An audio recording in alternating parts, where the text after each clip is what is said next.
in Polk County. So Polk County, you're kind of in this area where you need to make sure you've got a way to get weather alerts by downloading the ABC Action News app, or maybe just keeping us on in the background. We're on Roku, we're on Apple TV, on YouTube. You can stream us to our Facebook page and abcactionnews.com. And we're going to pass along these warnings to you as these storms move through. We've also partnered with several radio stations. You can listen to just the audio of our broadcast, and that is listed on our Facebook page and abcactionnews.com. As soon as you go to our homepage, all the hurricane information that you need is posted right there.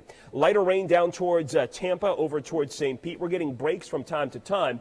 But if these cells hold together in Polk County, they will make their way into Hillsborough County. So additional downpours, maybe even a warning or two, certainly possible. Finally getting some steadier, heavier rain up towards Citrus and Hernando County. Spring Hill back over towards Lacucci, over towards Hernando, and Vernus, and back up towards Crystal River. All seeing light to moderate rain right now. 75 impacted by some of the heavy rain, and especially the Orlando area. They've been seeing very heavy rain very early since this morning as Irma was moving through. So here's the latest close-up of that track from the National Hurricane Center. The official track generally hasn't changed much in the last 24 hours. Takes it up the West Florida coast, back up into Georgia and Alabama. This could become a heavy rain threat for places like Atlanta, Macon. Could be a tornado threat in southern Georgia as well. So as folks evacuated the state running up to the north, look where the storm is headed. It's headed to some of those locations that so many people chose to evacuate to. It is expected to weaken as it heads north, so over northern Alabama, we should eventually see this kind of wind itself down.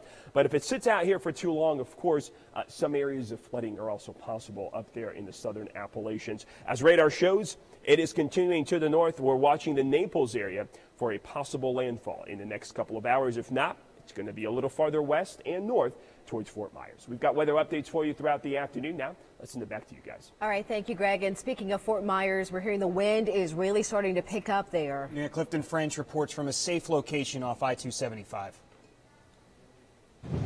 Yeah, the wind and the rain is really starting to pick up. The gusts are coming. You can feel the rain pelting your skin. It almost feels like small needles or BBs hitting you. This, I'd say, in the last hour has really started to pick up here in Fort Myers. We're in a neighborhood called the Plantation. It's just off of I-75 in Fort Myers. We're not in an evacuation zone. But as you can tell, the wind is picking up. Now, we are in a decent house, a block structure with hurricane shutters all up right now. We're going to be good. If anybody is out, you need to get off the roads. When we were driving, the roads were getting much worse. And you can just tell with the wind and these gusts as they start coming in that it is not a safe situation. Now, we are going to be going inside shortly. We'll be bringing you updates as we can. But once again, we have to take shelter as well. So I'm going to send it back to you. We'll bring you updates as soon as we can. Of course, we hope Clifton. Picking up there. Yeah, it is picking up. We hope Clifton stays safe. We know he'll take the proper precautions out there. We want to take you back to the shelters now, where thousands have sought refuge as Irma closes in here. Our ABC Action News reporter Adam Weiner is live in Riverview. He's at the Barrington shelter. Adam, you've had a chance to talk to people there. How are they doing? Actually, it's getting pretty tense. You know, I got to say, for the most part, leading up to today, everybody's been in great spirits, neighbor helping neighbor, boarding up homes. Things getting a little tense here. In fact, we got turned away from one or two shelters, Collins Elementary, another one in the Riverview area, before Barrington Middle School here in the Riverview area, just near Fishhawk, set us up with a spot. In fact, we are registered ourselves. This is where we've decided we can't go any further, and we are going to be staying here for the evening.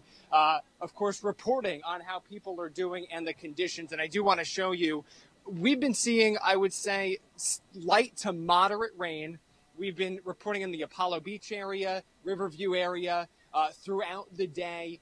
And we've been seeing light to moderate wind, occasional wind gusts that were gusty, but nothing too intense quite yet. But we've been seeing a lot of this, just this steady rain. And sometimes it gets harder, sometimes it gets a little softer.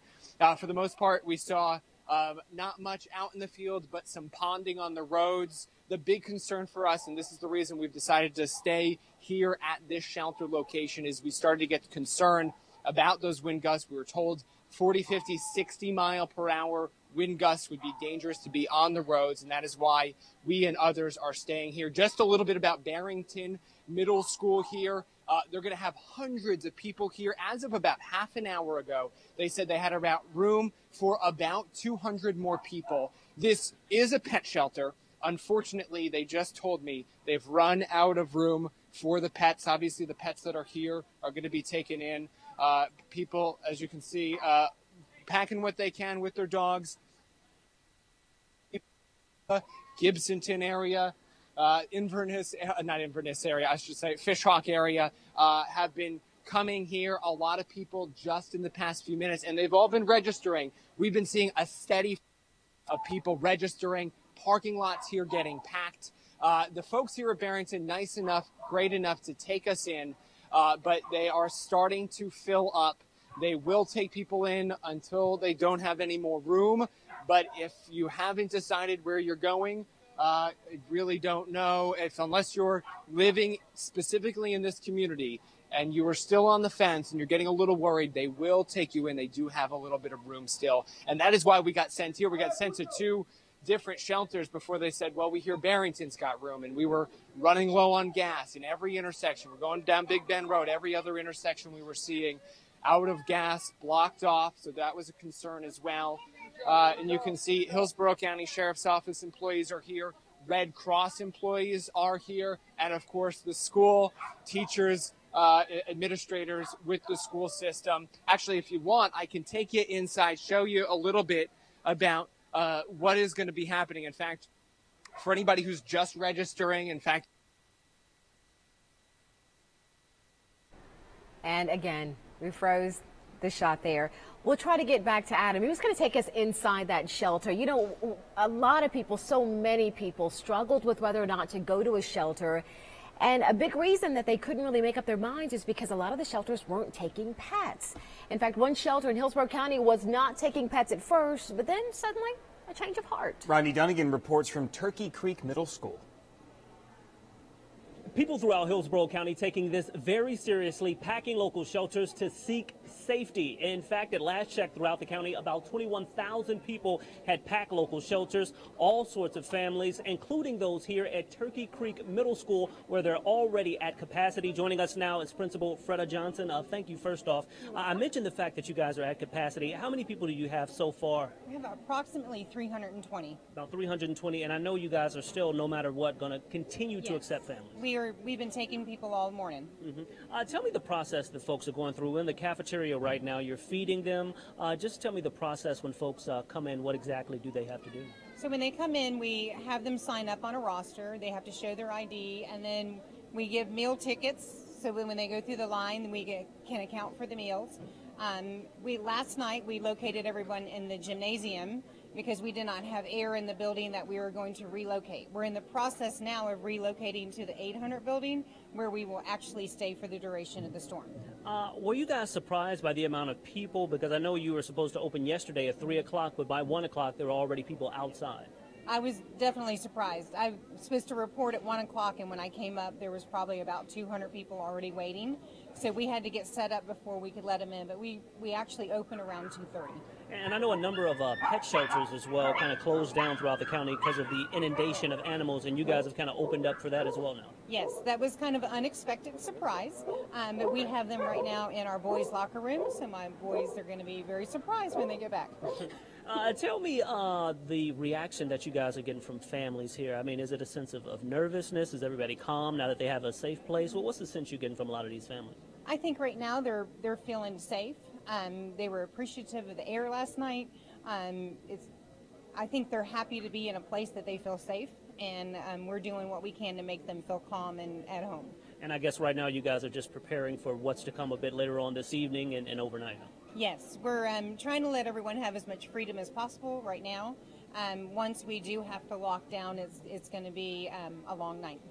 And for you guys, just for you and your staff, it must make you feel good to be able to help in a time like now. Yes, it is. It's definitely something that you live for. Yeah. And hopefully, when all of this is over, you guys and the rest of these families will be safe, no doubt. Yes. And you learn a lot from an experience like this. So we know what to be better prepared for the next time around. Okay, thank you very much, Ms. Johnson. We'll let you get back to work. And we will be kind of hunkered down with the staff here and these families in Plant City for the next few hours. Of course, we'll be bringing you updates from a lot of these folks throughout the coming hours. Back to you. All right, thanks, Rodney. And we want to head over to Manatee County now. Officials there are just giving an update on a mandatory curfew. Yeah, mandatory curfew that starts, I think, at 3 o'clock. 2 more hours. Our Lauren St. Germain is there now with this newest information for us. Good afternoon, Lauren. Hi, guys. So I do want to just let you know, we just saw a tweet that emergency personnel are being taken off the road at 1 p.m. in Manatee County. This, of course, leading up to that big 3 p.m. curfew. Again, 3 p.m. to 3 p.m. today to 3 p.m. tomorrow. Roads are off limits in Manatee County. Curfew from the sheriff's office. I want to show you how windy it's gotten out here. Come take a look at my wind props, these plants. Look at them right now. Just listen. Winds are really picking up out here, and you know, it's less than 45 miles per hour because we would be on lockdown if it was if the speed of the winds were 45 miles per hour. So it's less than that, but it has gotten significantly worse out here. You just saw that wind. We're kind of getting pelted with light rain. It's not a downpour, it's more just like that annoying light rain. But again, we're here at the EOC where we're going to be locked down. We're going to be bunkered in here. We're with a lot of people who are going to be able to help keep you safe. You see this wind right now. You see my jacket kind of blowing. We will have people, emergency personnel will be with some county leaders, and they will be giving us periodic updates that we're going to be able to bring to you.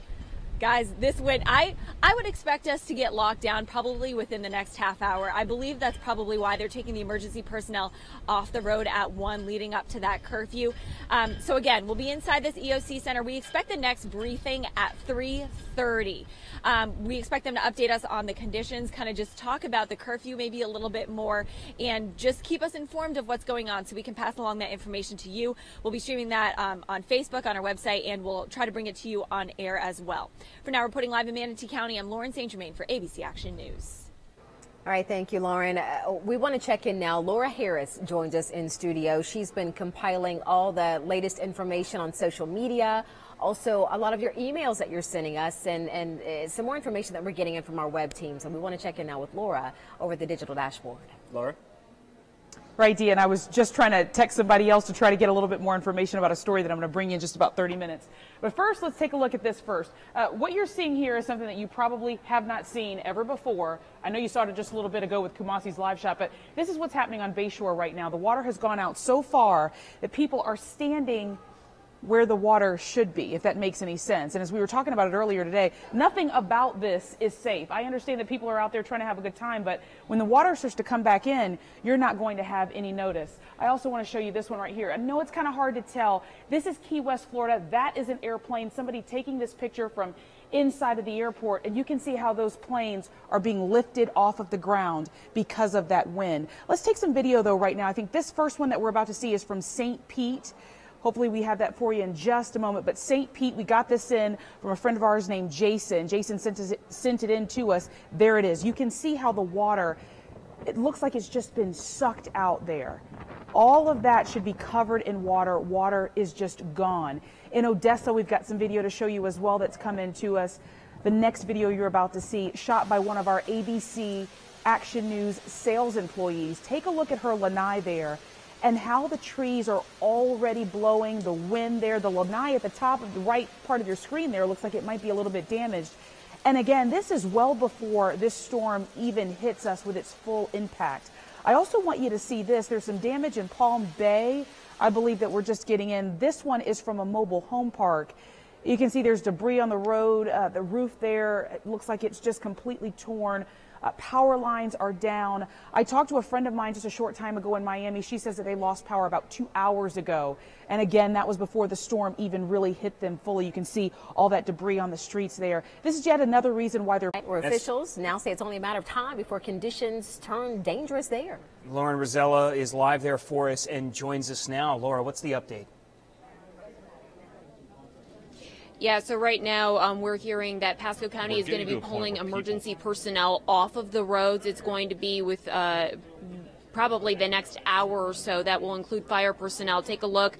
We have some very busy workers here making sure that everybody is safe, updating all of that. Now, we also have learned that there are 16,000 people in our shelters right now. Many of the shelters on the west side of the county are full. Some are at capacity, and they now say they want to lock down these shelters as fast as possible. We're getting to a point where people need to find their shelter and not move. That if wherever they are, they're safer than trying to get out onto the road and get to a shelter. We're almost to that point.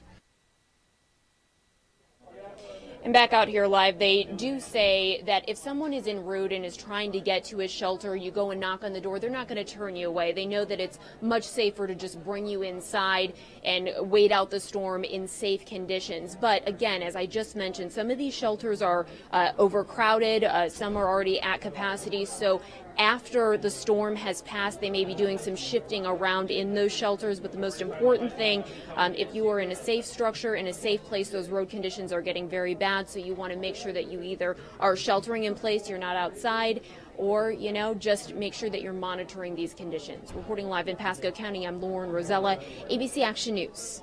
What is that? All right, thank you, Lauren. Right now, Hurricane Irma is only about 65 miles. I think we've got Laura Harris's mic on right now. That storm, only about 65 miles southeast of Naples. The eye wall could be right on shore, Greg says, in just a matter of hours. So one major concern already is flooding. As reporter Nick Foley explains, canals in the city are already rising to very dangerous levels. Here in the Naples area, we are already seeing these large feeder bands have a significant impact. Not only are the winds picking up, as you can tell, but the rain is coming down harder as well. That is a major concern. We're here at the Palm River Feeder Canal. I want to show you something that we're seeing. Right on the left side of your screen, you can see that drainage pipe. It's about half blocked as water is coming in from other neighborhoods into the Palm River. In fact, a couple neighbors that we spoke with, Joseph and Aja Miserere, who have been here for 30-plus years in the Palm River estate, say that they've already seen a major change in the last few hours alone.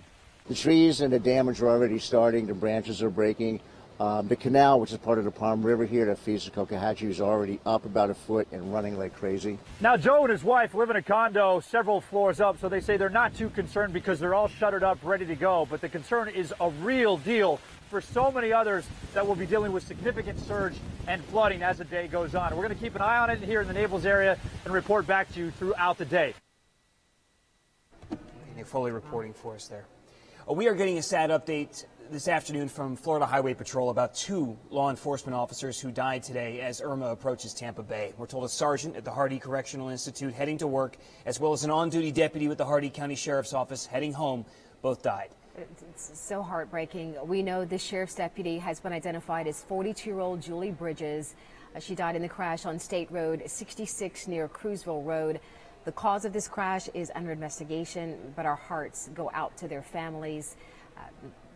We're just heartbroken. We're heartbroken with you.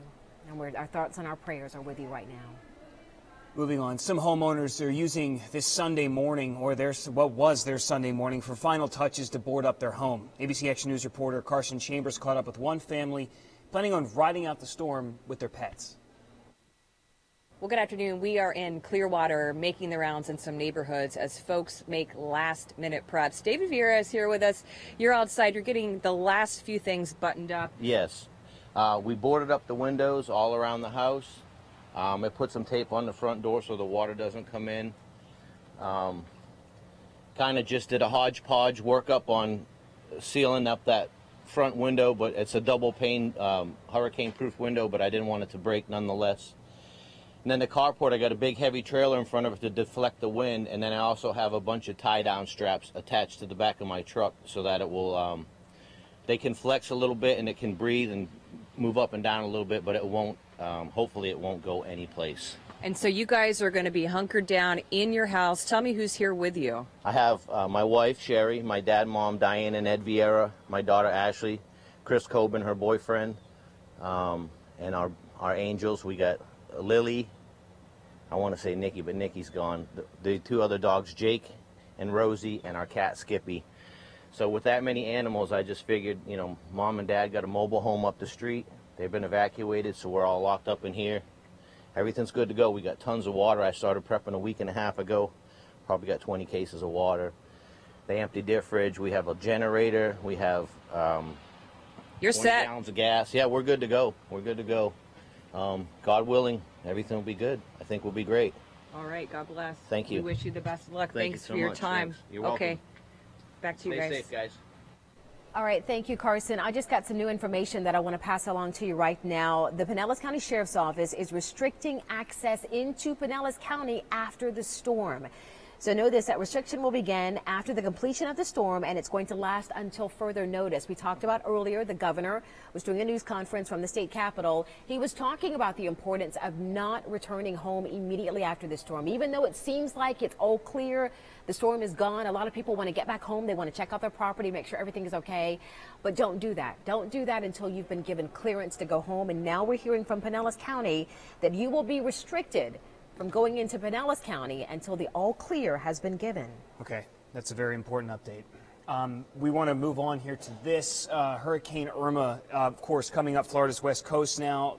The Cat 4 storm, though, is having a major impact on the east coast. Let's not forget about that. Now, the hurricane's outer rain band spawning radar-indicated tornadoes across the state. We've already heard about several of them. One suspected tornado destroyed 6 mobile homes in Palm Bay. That's just south of Melbourne. Firefighters report no injuries, so that's the good news there. As bad as this looks, no injuries. And the niece of one woman in the mobile home park here describes the phone call she received from her shocked aunt. I didn't even understand her. She was frantic, freaking out, and we just got to her as quick as we could. What's the condition of her home? You said she lost the roof? The neighbors on both sides lost the roof. She's got holes in her roof. She actually fared better than it, but hers is brand new. Crews with the National Weather Service will need to go to the neighborhood to determine if a tornado did, in fact, touch down. Well, as Hurricane Irma makes its slow turn toward the Tampa Bay area, it continues to pummel South Florida, also the southwestern part of our state as well. Reporter Derek Van Dam is on Miami Beach, where they're still experiencing sustained winds over 70 miles per hour. I feel like I'm feeling the backwash of a jet engine. It just stings every time when these gusts come through. It's picking up sand from South Beach, which is about 150 feet to my left. Look at what is happening to these trees behind me. You can see how they're getting bent over. We have some of them that have completely snapped. There's flooding in front of me from the heavy rain bands. And I don't need to state the obvious here, but we are officially in hurricane conditions. We have Fisher Island just to our south, a mile to our south. They're reporting 79 mile per hour sustained winds.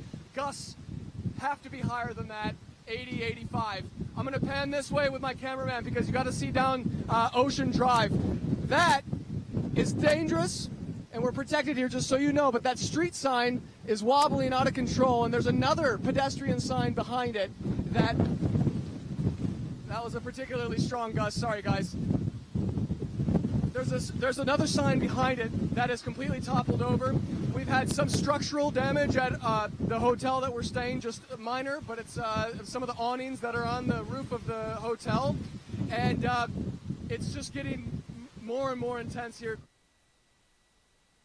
Yeah, he looks like that guy. We ran a report earlier this morning of a reporter in Las Vegas who was in a hurricane simulator to show you what it feels like to be in a Cat 4 storm, and it looked exactly like that. But this guy that you just saw, he was actually in the storm. That was taken in Miami. That was video from Miami. Just incredible, incredible force of the wind there. Sarasota County is already starting to feel, the effects of this storm. Let's go to Jake Peterson. He's live for us with the latest there. Jake.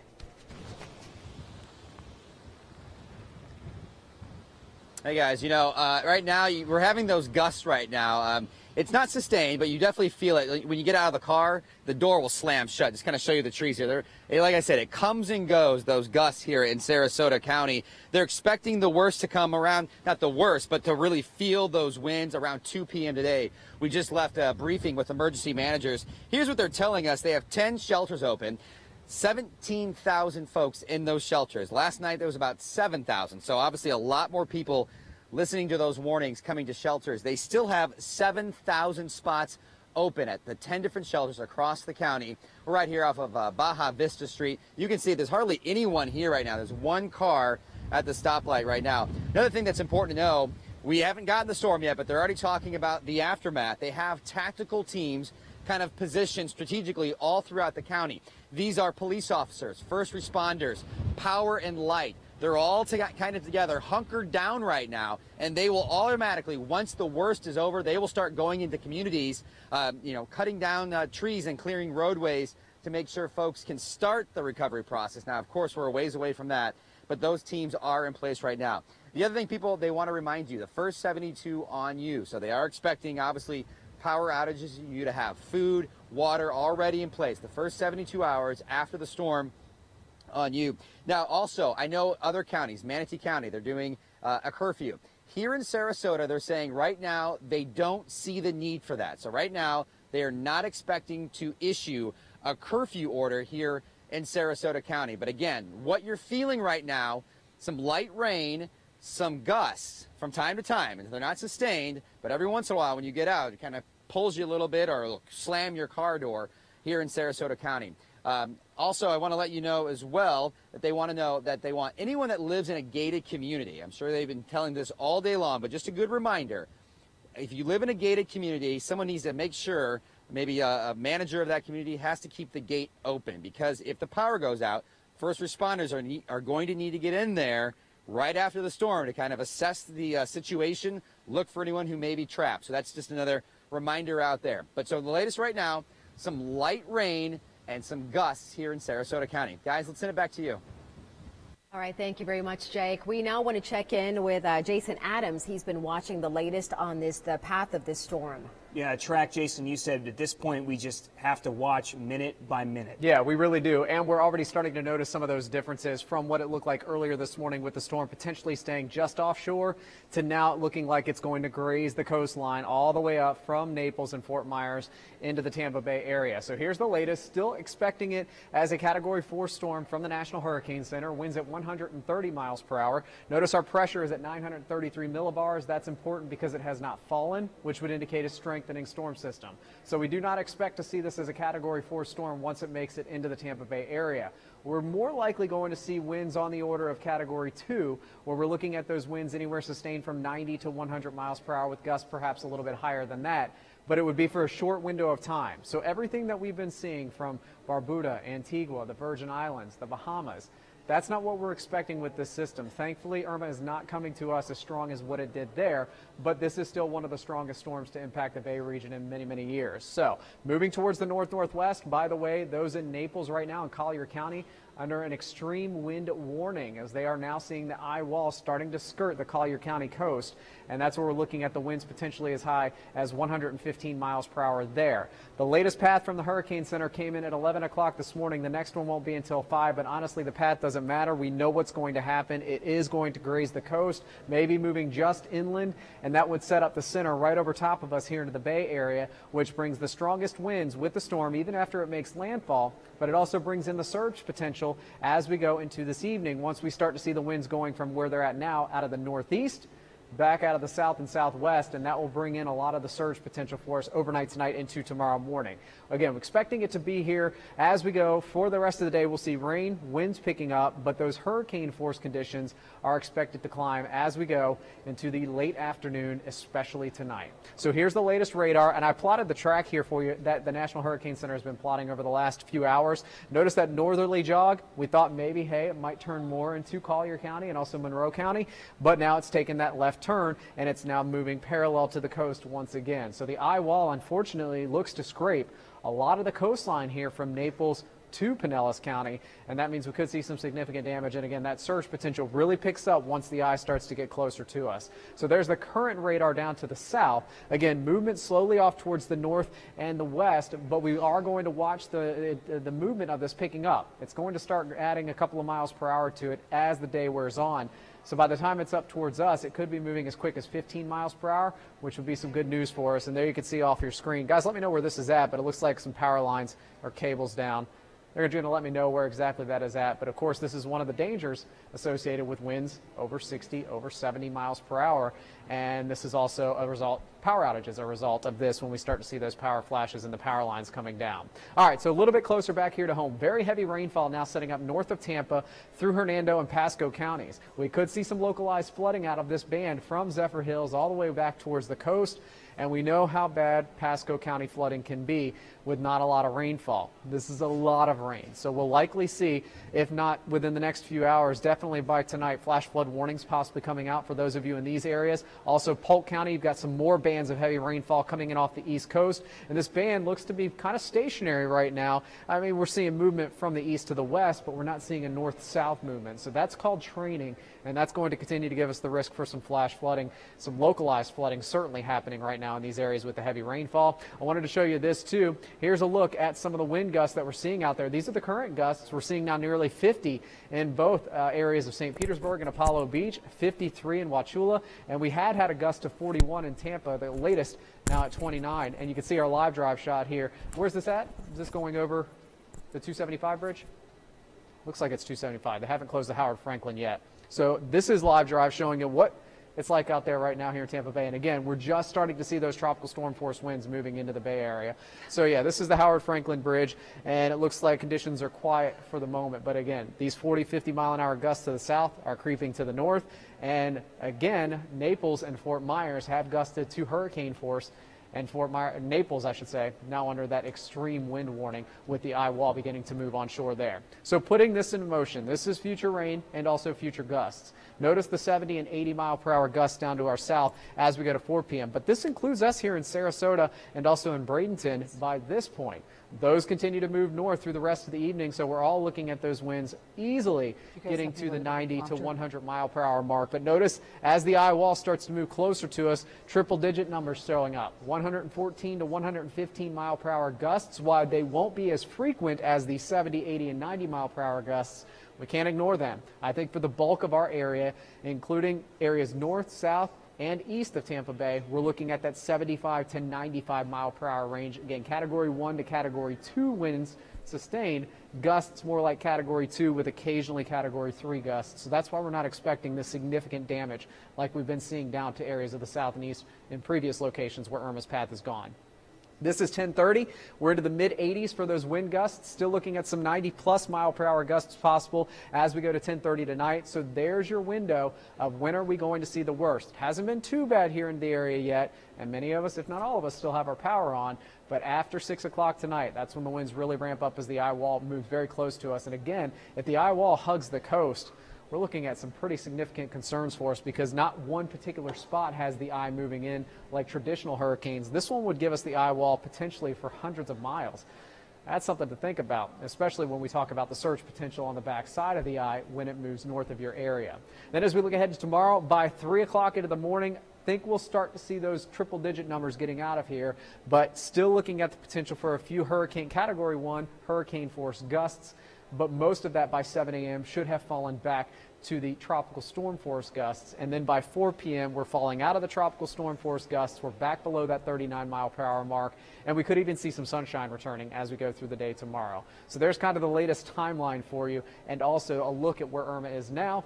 And we want to talk about those sustained winds once again, because as we look at the gust potential here through Hillsborough and Pinellas counties, again, we're looking at the maximum wind gusts possibly up to 100 miles per hour. But again, that would be few and far between. It looks like the bulk of our wind gusts here are looking into the mid-90s for those peak gusts. As we look at other areas, we're talking about those of you down south and east. So this is Polk County, same deal, mid-80s for those upper level gusts that we see later on this afternoon into the overnight hours. And then as we head a little bit more towards the south, I believe this is our Hardy, DeSoto, and Highlands County one. Notice by 8, 9, 10 o'clock tonight, those triple-digit numbers are there. So that's our best chance as the eye wall is moving through for us to see those 100-plus mile per hour wind gusts. Now, this is up north, so those of you through Citrus, Hernando, and Pasco County, where we're unfortunately seeing the very heavy rainfall setting up right now across the area, our winds will pick up, especially after midnight tonight, north of Pasco County. So Pasco County, you're like Tampa Bay. You're looking at your wind gusts really picking up after 8 p.m. and after 10 p.m. for areas from Brookville up to Inverness. And then we'll see those numbers falling quickly as we go into tomorrow morning. And one last stop here down south. This is where we'll most likely see the triple-digit numbers. We're closer to the eye, which is stronger now. Remember, the farther north the eye moves, the lower the winds will get, the weaker the storm will get. We're expecting it to fall to a category 2 or 3 by the time it makes it to the Bay Area. But for those of you in Sarasota and Manatee counties, you'll be at the strongest point with this system. So that's where we could potentially see winds gusting as high as 115 miles per hour. Don't forget, we're under a tornado watch. And we're also under a flood watch, flash flood watch. Flash flood warnings likely coming out later today as we see these bands continuing to pump all that Atlantic and Gulf moisture into our area. But also the tornado watch is in effect until midnight tonight. Greg and I were covering tornado warnings. We did have one confirmed tornado warning, or one confirmed tornado, I should say, in Wauchula this morning. So that tornado risk is going to be with us as long as you are east of the eye. If the eye moves a little bit more inland, you end up being a little more to the west, your tornado threat much lower. It's areas east of the eye that we really have to watch for that tornado potential. Chief Meteorologist Dennis Phillips is in. He's taking over our coverage for us here as we head into the rest of the afternoon. The 2 o'clock update is coming up. Probably no change in the